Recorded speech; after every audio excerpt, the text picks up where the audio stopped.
I think one of my biggest values as a human being is curiosity. And I do try to show up a lot every day with curiosity. And so I think that the difference then is that instead of approaching something with judgment, I often approach it from a place of curiosity. I'm like, okay, well, tell me more. I also have a master's degree in conflict resolution, which is a really interesting background for an investor. Hi, this is Michael Waits, and welcome back to the Asia Tech Podcast. We are joined today by Kalsoom Lakhani, a co-founder and general partner of Eye2Eye Ventures. Kals, thank you so much for coming to the show. How are you doing, by the way? I'm doing great. Thanks so much for having me. It is my complete pleasure. Let's give the listeners a little bit of your background for some context before we kind of jump into the main part of this conversation, if you don't mind. Sure. So you mentioned my job title, which is obviously just a small part of who I am, but I'm Kulsum, co-founder and general partner of Eye2Eye Ventures. We are an early stage venture capital fund that is focused on investing in Pakistan. We've been doing that for the last 5 years. And I, prior to that, founded Invest to Innovate, which is the sister company to our fund. It was one of the first players in the Pakistani startup ecosystem back in 2011, which is when I started it, which was really kind of the early days of that ecosystem. So really that work and kind of that front row seat of building the space is really what formed kind of the why behind the fund. So that's what my daily hat is. I still serve on the board of Invest to Innovate. I'm still a very strong advisor there, uh, but we are sister entities. My background is I am the daughter of a Bangladeshi mother and a Pakistani father. My parents, if you know anything about the history of 71, it was quite tumultuous. Pakistan, they were once one country, East and West Pakistan, and then obviously Bangladesh fought for independence and won it. So it was a little bit of a love story that my parents met and got married, and then obviously had a family. They're no longer together, but I always liken it to kind of a Bollywood love story of how they got married and eloped and everything. And it's also interesting. My brother, sister, and I are really some of the very few Bangladeshi Pakistanis of our generation because it was so raw and so soon after 71 that it was really unlikely that you would meet someone that would have been kind of the culmination of two.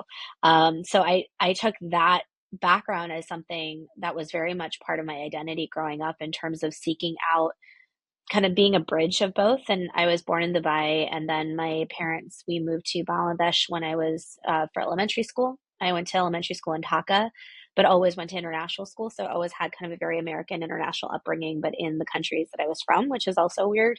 And then moved to Pakistan in Islamabad when I was 11 and finished middle and high school there. So being from both and never feeling really fully one or the other, I think was something that's been a very defining part of my journey for a really long time. And kind of that, I guess, seeking or searching for what my identity was amidst all of that was something that really kind of led me on my professional journey as well, but also my academic journey.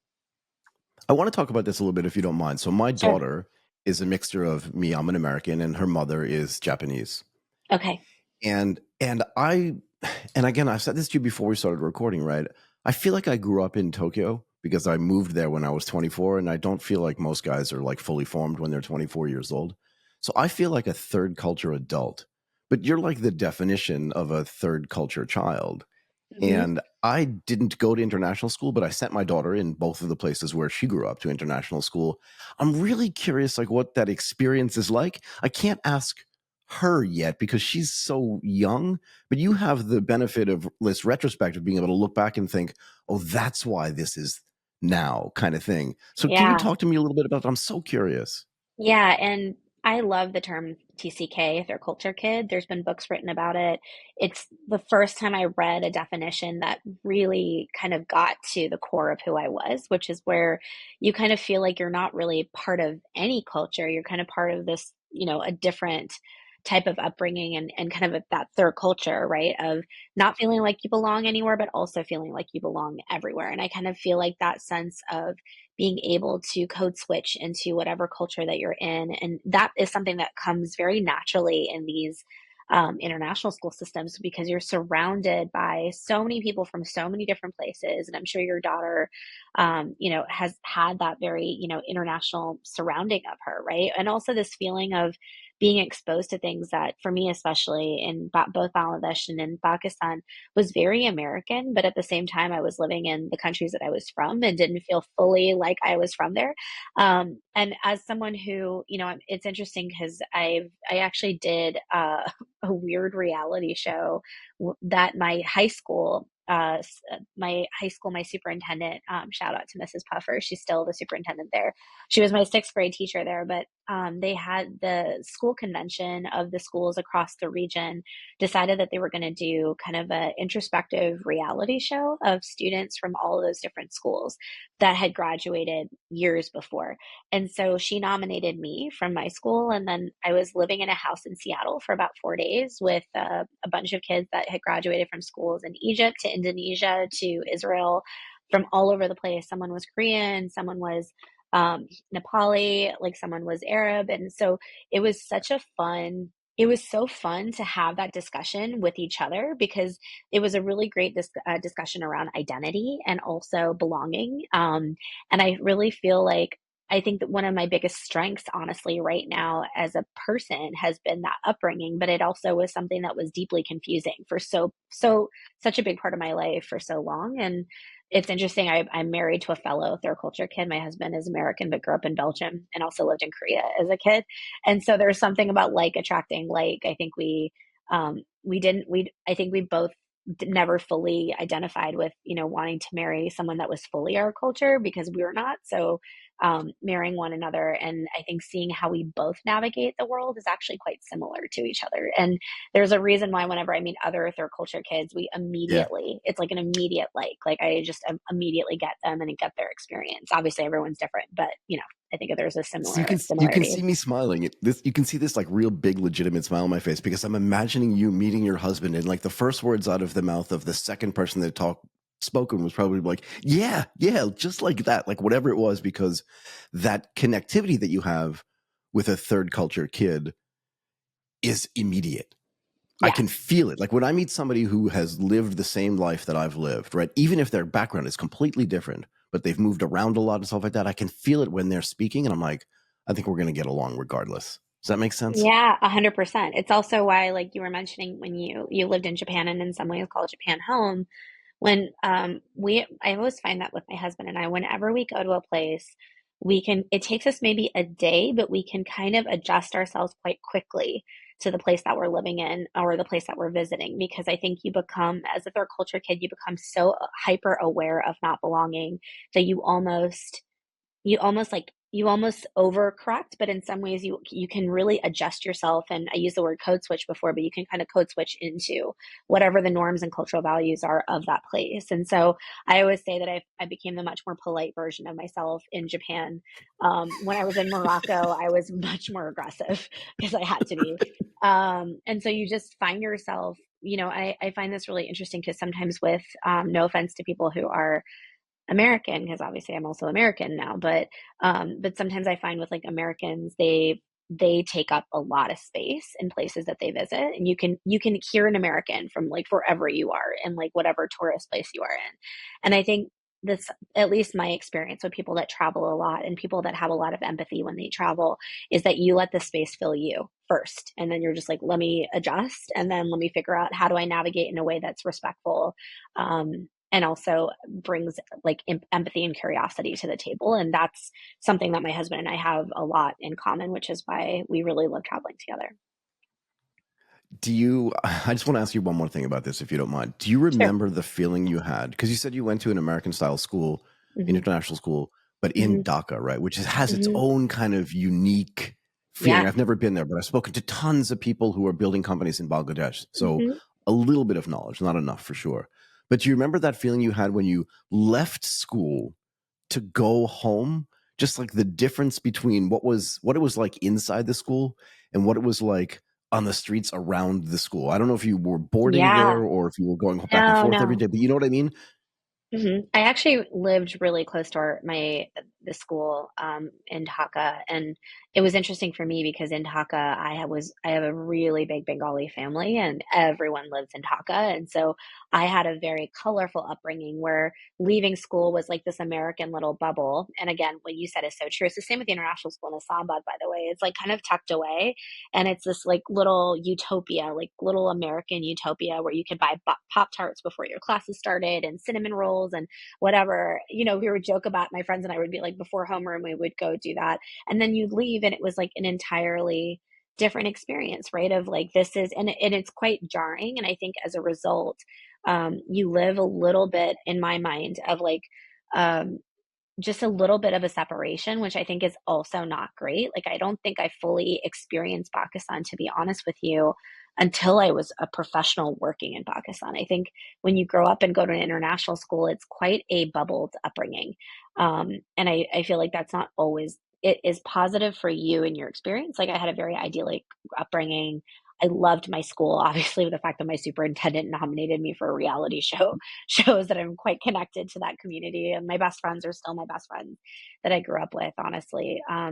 But at the same time, like, I didn't have anything that gave me the semblance of what it meant to be a Pakistani growing up in Pakistan. So I think that is something that was lacking, I think, for me. And it wasn't until I started working in Pakistan, that I think I truly kind of came into my own, and also had a deeper appreciation and respect for the country that I was from, as well as the culture that I grew up in. I always tell my wife that we lived in this tiny little bubble when we were in Tokyo. Like everybody either worked for Disney, some financial services company, and most of the husbands were the foreigners, and most of the wives were Japanese. And there were like 400 families that went to that school, and almost all of them were like that. Besides that, it was very, very wealthy Japanese people who also lived in their own little bubble. Same way. Was it the Anyway, American School of Tokyo that no, she your went daughter? to something called Nishimachi International School, which was even Okay. smaller. ASIJ is kind of out in the suburbs a little bit.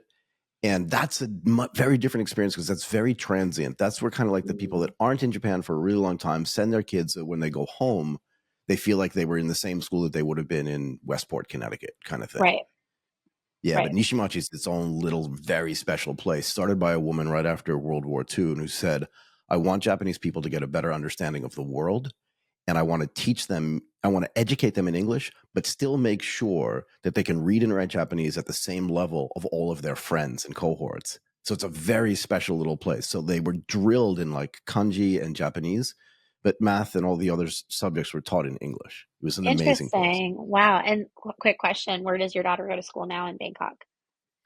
So she's not in Bangkok. She attends Keio University in Japan, Okay. but she's doing her study Oh, abroad this year at McGill in Canada. oh, awesome. Okay, very cool. Yeah. Oh, you mentioned Yeah. last time So she was 23, so she's obviously university age. almost done. Almost done. Yeah. And such a great kid. I mean, I could go on and on. Let's not do that because then I'm going to be like silly daddy for a while. I don't want to No, do it's that. okay. I'm a mom too, so much younger, but I feel the same. Do you feel like all of these lifelong experiences make you a better investor? This idea of like being open minded, not always existing in like the same way that everybody around you has opened up the mind to thinking, I didn't necessarily know that that would be a good idea, but maybe it is because of all these other reasons. Does it make you more inquisitive, you think, or more curious, if that Yeah. makes sense? Yeah, I think one of my biggest values as a human being is curiosity. And I do try to show up a lot every day with curiosity. And so I think that the difference then is that instead of approaching something with judgment, I often approach it from a place of curiosity. I'm like, okay, well, tell me more. I also have a master's degree in conflict resolution, which is a really interesting background for an investor, and also speaks to my own personal background, is probably what led me to do conflict resolution to begin with. And my partner and I joke that I probably use my master's in conflict resolution way more than she uses her MBA, for us as investors, right? And so much of my life experience bled into my academic, and then weirdly now as an investor. So yeah, I definitely think that it gives me a different vantage point. I do think I show up with a lot of empathy as an investor. I'm often seen as quite founder centric. It's the reason why when I started my original company, Invest to Innovate, it was really like founders were at the center and the core of everything that we do. That's how the organization now still is run, and everything that we do there. And so even when I became an investor, while of course, I'm building a commercial venture capital fund, at the end of the day, like if you don't invest in good people and if you don't come at those people with from a place of curiosity and how you can be supportive of them, I don't think you can be as good of an investor, or you can't be as value additive as an investor than you should be. What was the impetus? I'm super curious about this as well. And again, mostly based on your background and the traveling and moving around and stuff and getting educated in different places, right? And frankly, and I don't know how this is going to sound, but I'm going to say it anyway. Like if I met you in Chicago, right? And you just introduce yourself as Cal, it's like I would have no idea where you were from, right? Uh-huh. And if I'd never seen you, like the sound that comes out of your voice just sounds very American, Yeah, right? very California, weirdly. Yeah, in a way, right? Hmm. And there's no meaning embedded in that. It's just like that's No, just what another American would think if they met you walking down the street. You can see me closing my eyes on purpose, trying to just imagine that yeah, situation. yeah. But And then what led you to say, sorry, what led you to say like now is the time to build a company in the startup space in Pakistan? And can I ask one more question if you don't mind? yeah, go ahead. Did you purposely create invest to innovate to be shortened as eye to eye, as Yeah, if you're I seeing eye to did. eye? Like, is that on purpose or is that just me Yes. fantasizing? No, it is on purpose. And there's actually like a really terribly bad viral song that came out later called Eye to Eye, and it's this terrible song. Oh But no. everyone thought that I named an Eye to Eye after that. And I was like, why would anyone do Don't that? do But that. yeah, but it's everyone's favorite joke to make. But yes, so the impetus, it's interesting. So I lived, after I finished graduate school and I did my master's, I was working kind of, in DC. I was kind of doing the thing, but I had always had like a very deep connection and a sense of meaning attached to Pakistan. It's what I studied through university. I did, I was a foreign affairs Middle East studies, which, back in 2004 was code for Middle East plus plus, like anything, because they didn't have like very specific South Asia stuff. And so I was always covering that. I was also doing a lot of work on 1971 and in my own exploration of my identity. I did a lot of deep exploration of the genocide of 71, and basically recording my family stories and things like that, and use that in my own academic learning. And then I started working, had a visa to be in the US through my job, and hated it. And I remember that just there was like a Time or Newsweek magazine that had Pakistan on the cover of the magazine. And this was back in 2008, I want to say. 2008, we were on the cover of Newsweek magazine for being the most dangerous place on earth. And there was just such a deep sense of injustice for me with that. And it's actually something that how I act from a place of injustice or a feeling of injustice has kind of punctuated my entire life experience. Like my cousin's nickname for me when I was little was Lisa Simpson because of that, because I was always like, this is not okay. And I remember just feeling like no one is seeing the Pakistan that I know, which, obviously growing up there, but having so many friends and seeing so many amazing things that were happening there. And I said that to me felt like the biggest injustice. I was like, for this country to be painted from one lens. And so I started writing, a blog back in 2008, which is now are now podcasts. Basically, it's like the equivalent of today's podcasts and Substack newsletters. And it got relatively big at the time, but it was the purpose of it, because I was an analyst and could write really well in terms of analyzing what was happening in the country. So I was doing political and economic analysis of what was happening in Pakistan, but I was also writing stories of filmmakers and artists and change makers and musicians, and telling those stories as well. And like, let's be more holistic about what we're saying about this country. And then by day, my job started to shift. I moved into venture philanthropy. I started to be exposed to things that were happening elsewhere in the world.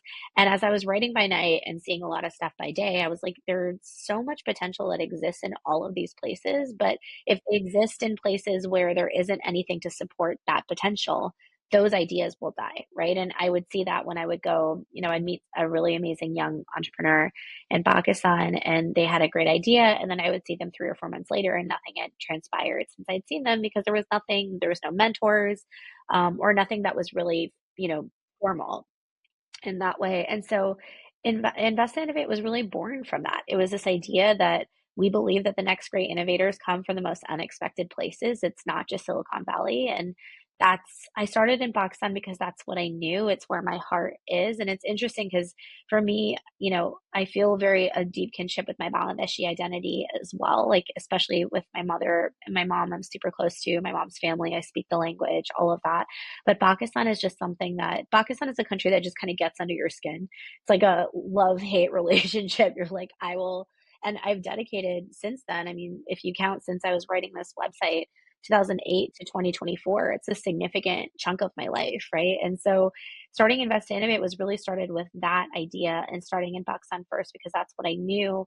And then everything that's evolved since then was really a response to something that I saw or we saw, because we had an amazing team. You just interviewed Mina, who was a really core key member of our team early on. But everything that we saw, we built solutions for. So we're like, okay, it didn't start with an accelerator program. I didn't even know what an accelerator program was back then. But I was like, we're giving some services to support, these entrepreneurs that we were meeting.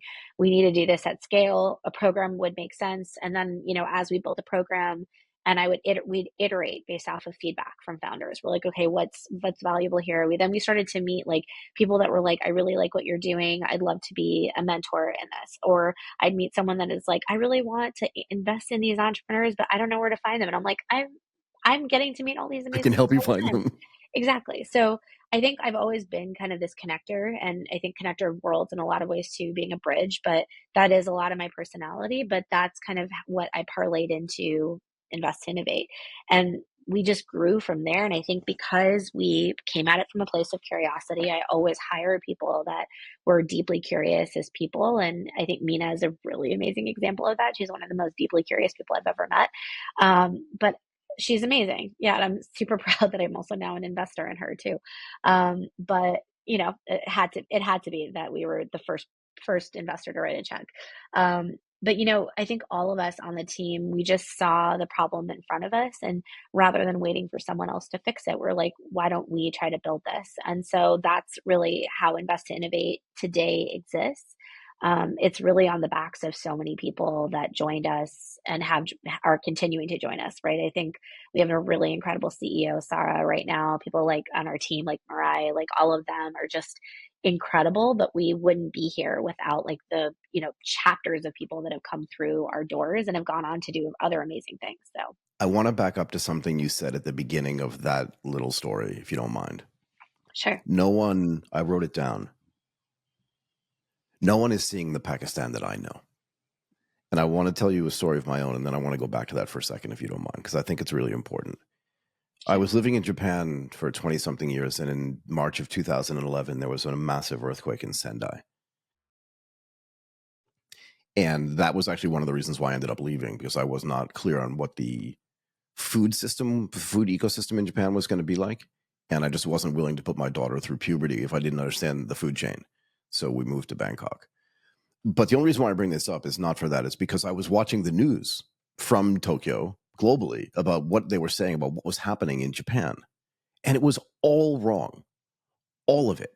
And it made me think, not for the first time, but for the strongest time in my life, that there was actually a reason why they were reporting the news like that. And I wonder if you ever thought at the beginning, like when you saw that article, I think you said, where Pakistan is the most dangerous place in the world, where you thought, I know it's not.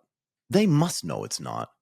Why would the Western world try to portray this country in a way that is clearly not true?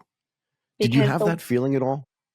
I think like we live in a very hegemonic perspective of the world, and Pakistan has always been viewed through a security lens. And from a security perspective, in 20, or what was this, 2008, what post the war, it was during the war in Afghanistan, that's how the US viewed Pakistan. And it was always viewed like that from the 70s, right? From before that. Like we were always viewed as a conduit for helping America do something. And so everything that I believe that like the way that people view things, if that is the way that we view this state is through the lens of security, then it will always be seen only through that lens.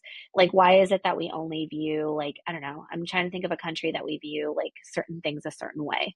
But every country I feel like is painted with a very easy lens to digest it. Like, it has to be digestible for people. I was just watching, I don't know if you saw the show Shogun.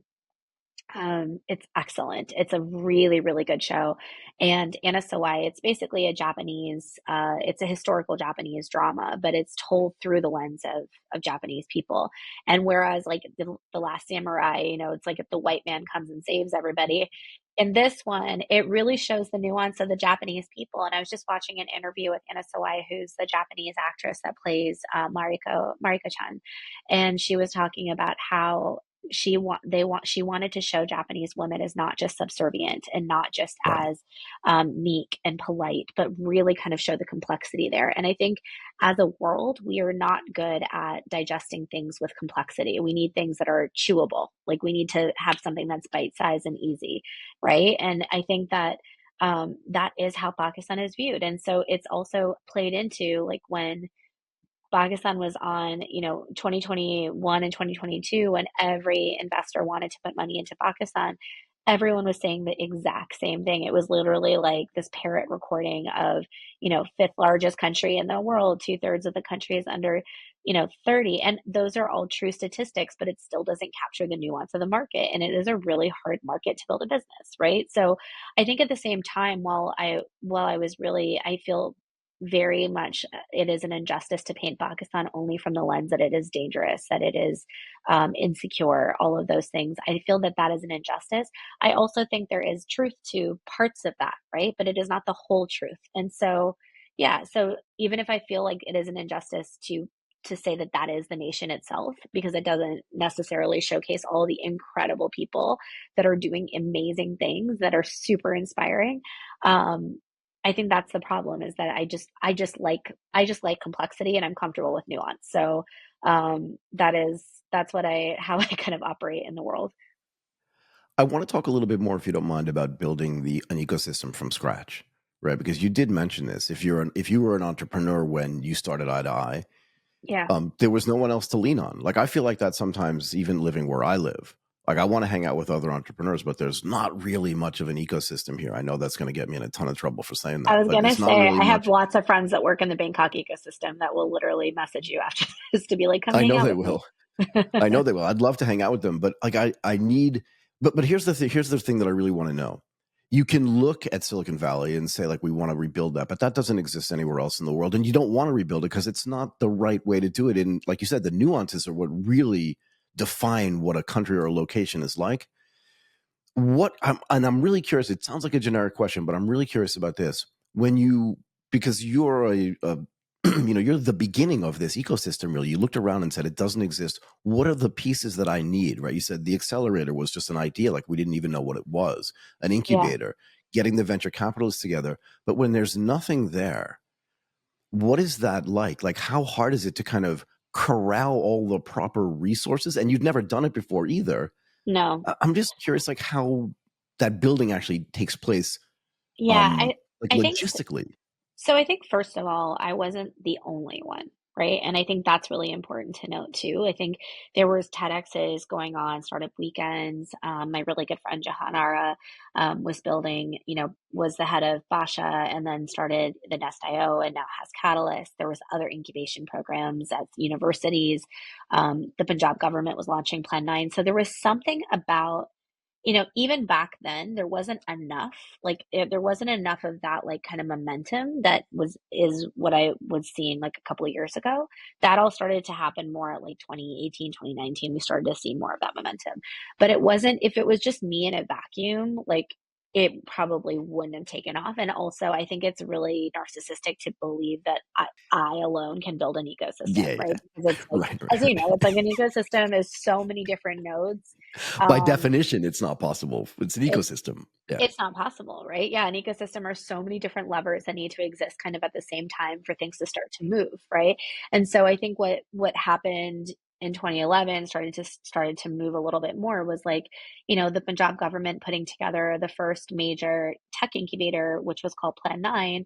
That was also pushed by a lot of these guys who were like lived in Silicon Valley, moved back to Pakistan, were part of the business community and the tech community, pushing for that to exist, right? Then in Karachi, things that like Jahan was doing, that Basha was doing, which was the tech software like industry, like what's it called, trade industry association, was pushing for it. There was like so much that was happening at the same time, and I think like attracts like. So like as things were happening, people start to like hear this person's doing stuff, you want to work together, you're coming to stuff together. Some people become friends, some people become enemies, as is the case in every ecosystem. But I feel like those were like the early days, right? And there was like TEDx's going on, there was startup weekends, there was Google developer groups, Google business groups. So there was all these like little nodes that were kind of happening. Some of it, a lot of it in silo. And I think when we were building with Invest to Innovate, it was also thanks to so many of these other things that were happening around us, right? So, our first investor demo day, we were hosted out of Plan 9, right? So Plan 9 hosted our demo day. The Lahore University of Management Sciences, which is like Pakistan's Harvard, one of the best schools and best universities in the country, which also now houses the National Incubation Center years later, allowed us to use space for free during our very first accelerator program. We worked with, then later we became the training of the trainers and like trained other incubators later on in the market that were wanting to build capacity and stuff like that. And so it doesn't exist if one person, I think, stands up and wants to do it. It's like that TED talk about like it's always the second, the third person that kind of allows that momentum to start to be created. And I think that's what happened. I still think the ecosystem is a very long way away from being, sophisticated and needing kind of that maturity. But so much has happened since 2011. And so I genuinely feel like I've earned a lot of gray hair doing it. I Look think at all my me. gray hair. Yeah, look at me. I'm not sure I've Um, earned this all, or not, all my but gray hair is from the last 13 years. But, I wouldn't trade any of those war stories for anything. It's made me the person that I am. there's something really, what's the right word? Fulfilling about being part of building something from scratch, or mostly from scratch, right? Of thinking, looking back to 2011 and thinking, what was there then and what is there now, right? And if you think about this too, there's all this noise around, and in good noise, I don't mean that in a bad way, but there's all this chatter around investing in Indonesia. As a matter of fact, there are plenty of foreigners that build specific funds just to invest in Indonesia, a country of Yeah, 275 million people. And to be fair, Pakistan's not that far away in no. size from that, and the opportunity has to be at least as large, if not larger. I'm curious though, when you reflect on 2011, and now we're in the middle of 2024, how would you characterize the difference today from then? You're smiling at me like, oh Yeah, my God, night and day feels like something you night might and say. day. But and then what's the realistic characterization of the Pakistan startup ecosystem now? It's so different from when I started. It was so like green back then, like in that figurative sense, right? Like everyone was doing stuff for the first time. None of us kind of knew what we were doing. We were all doing it for the first time. So there was also joy in that of us, like all of us figuring it out. And I wasn't an investor back then, right? So I also think that becoming an investor 5 years ago changed also my vantage point. I'm a different person and in a lot of ways a better professional now that I've have that investor lens or built my own or have been building my own fund with my partner Mispa. And so I think that things are less green. If you asked me 2 years ago what it was like, I would say that it was like a rocket ship. If I ask you right now, it's definitely that the rocket ship has landed, and I feel like everyone's kind of like not really sure what's going on. But I do Really? think that yeah, I mean, there's been a massive slowdown when it comes to funding everywhere, and Pakistan has been not unfortunately has paid the price of the macro situation in the market right now. And so, but at the end of the day, like the types of founders that build businesses, especially in the last 5 years that I encountered as an investor, were leaps and bounds ahead of the types of entrepreneurs that I worked with and met. Not saying anything bad. And some of those founders were people like I invested in a company, but I met those founders 13 years ago when they were building a comic book series about like a Liari, which is like a very really interesting low income area of Karachi, right? These guys were building this comic book. That's when I very first met them. They have since evolved and grown since then, and have now are building a really incredible, amazing company that I'm super proud to be an investor in, right? And so, everybody has matured, but also the types of founders that are building, the regulations got better. So, like, companies can set up holding companies abroad, which allowed investors to more easily put money into those companies. There was just an acquisition that just happened of a Turkish fintech that just acquired a player in Pakistan, which is a really good signal for the market anyway, like for exits to happen. So all of those things are things that were very distant dreams back in 2011, right? Those were things that were like, wow, we don't even have the building blocks yet. And there were obviously founders that were building at a high level, but they were very few and far between. And I think there's definitely like, there has been a lot more momentum. And I think, like, as an example, the Korean acquisition by Uber in the Middle East a couple years ago led to a lot of those people who left Green that started companies. Three companies of which we've invested in at iDive Ventures, right? Because there's like a certain breed and characteristic of building a company like that. So I think as like people matured and people grew and like did other things, started a company, maybe failed, built another company, all of those things led to just kind of the overall ecosystem becoming more mature. I think the challenges now is just like an overall scarcity that exists. And I think Pakistan, it's a bigger conversation, but I think Pakistan as a whole always kind of suffers from scarcity mindset of, we've always been a default. We're always going into default. We're always kind of failing as a state. And so when you have that as like um, a constant part of your, part of like your status quo that exists in the ecosystem too, where we don't, companies don't know where funding is going to come from. It's very few and far Right. between compared to 2 years ago. So, right now I would say that it is a very difficult time in the ecosystem. Do you, at some level, do you think it makes the Pakistan entrepreneurs kind of more resilient because they wake up every day thinking we don't know what's going to happen, and they've kind of spent, at least according to what you've just said, like their whole lives thinking something's definitely going to come? Do you think it makes them more resilient at some level?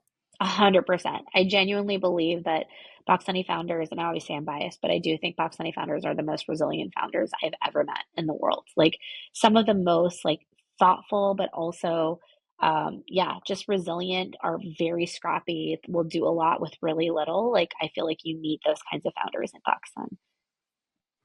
Yeah, I mean, I look at even some of the founders out here, right? And I think to myself, like if they had been born in Boston, which is kind of where my family's originally from, like just how different their lives would be and how much easier, maybe. I don't know if that's 100% true today, but it was definitely true when I was growing up, how much just easier it would have been. I want to talk about looking forward a little bit, if you don't mind. Sure. Um, I really want to talk about artificial intelligence. It's like a note that I want to talk to everybody about. And I'll tell you, not the only reason why, but I woke up this morning, I picked up my phone, and one of the ladies that I'm connected to on LinkedIn, an investor from Hong Kong, just wrote, LLMs are sucking all the oxygen. I'm reading directly from it out of every room that I go. Right. And her idea is that LLMs will eventually be commoditized. It's the game for only a handful of companies in the world. And it seems like all the talk around artificial intelligence is just about large language models, which are great. I use them every day. It's really fine. But like, that's not the sum total of AI. And there's a whole host of other things to think about when you're thinking about artificial intelligence. And we should say this too. It's not new. Like people have been talking about AI since the 50s. That's the 1950s. And I'm just curious what your view is on this and maybe some of the other kind of emerging technologies that you see out there. Yeah, I mean, I agree with you. I think AI is in some ways like something that's just going to be part of things rather than I think if we only see AI as like open AI or lead these, as you mentioned, like companies that are building these super big LLMs, which you need a ton of resources and data. And as a result, like places to store data, all of those things, energy to do, literal energy to do. So there's all of that. And then there's like people that are leveraging AI because of the data sets that they're collecting that are really unique and important and things that are more complex than what a chat GPT could do, right? Like there's only so much chat GPT can do in very specific places, right? So you interviewed Nina with Metric, and Metric is building Max, and I know she talked about it in her interview with you. But Max is an AI companion with the amount of data that these guys are gathering on small businesses in the region, which is very unique. They can actually build like a really interesting and groundbreaking companion for helping people actually be better about their businesses and be more intuitive about how they address certain problems. And as a result of solving those problems, grow their businesses even faster. So I think AI, if it's also seen as like not just an end, but a means to an end of like unlocking potential, of unlocking growth, I think that's a really good way to think about that application. I think it's really interesting when people only see AI as like the very traditional, like almost like not a traditional, but like thinking about it only through the lens of like sentinels. Like this is what I mean. In some ways, my mom, we had dinner like not that long ago where she was asking me this because she was so confused by everything that was happening, and it's so interesting because I think people only see these like very sci-fi style films about the future and this is what AI will be versus actually asking the questions that are really important, right? Is that, who are the people that are actually behind building these models to begin with? Are they people that have bias? Are they people that are only from a certain kind of background that don't understand the needs and the wants of like the end user, right? And as a result of that, like AI applications and solutions that are built will not be built for the nuance that's required for the future. I also think that, certain things like right now that I find really interesting is like, there's so much data that's required for AI generally to be powered. And so much of that data is scraped from everywhere, and it's because of people like you and me that put data like that sign off on our data, that do an application, and our data is out there. And one thing, when I was telling my mom, I'm like, one thing that people don't understand is that there's beneath all of these models that exist, they are powered by loads and loads of data that obviously also has to be cleaned and everything. So there's an entire like way to build a business around that, which I think is interesting.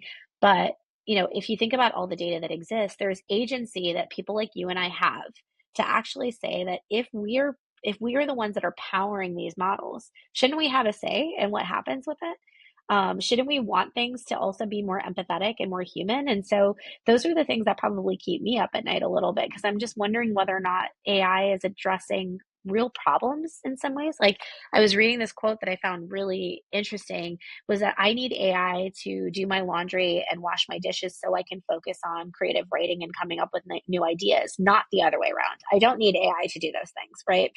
To create, to basically do imagination for me. I need the space so I can imagine. And so I think that's what's interesting right now is I'm seeing all these things happen where I'm like, are we addressing the right problems, or like what is the solution really doing? And so I don't know if that answers your question because it's something that like I listen to tons of podcasts, read a lot of books about.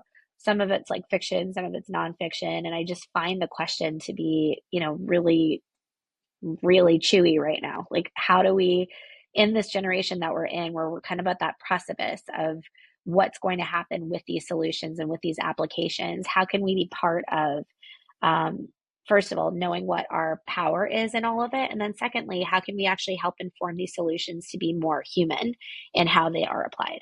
Yeah. I mean, I look back and I think one of the benefits of age, at least for me, is that I've been able to see multiple cycles. And once you start seeing multiple cycles, whether it's in technology or investing or in any sort of domain where you're operating, it then forces you in some way to look even further back to the cycles that you didn't experience yourself personally. And I like to use as an example, the switch from riding horses in the United States to driving cars, right? And everybody was worried that the guys that were driving, the carriages, the horse-drawn carriages, that those guys were going to be put out of business.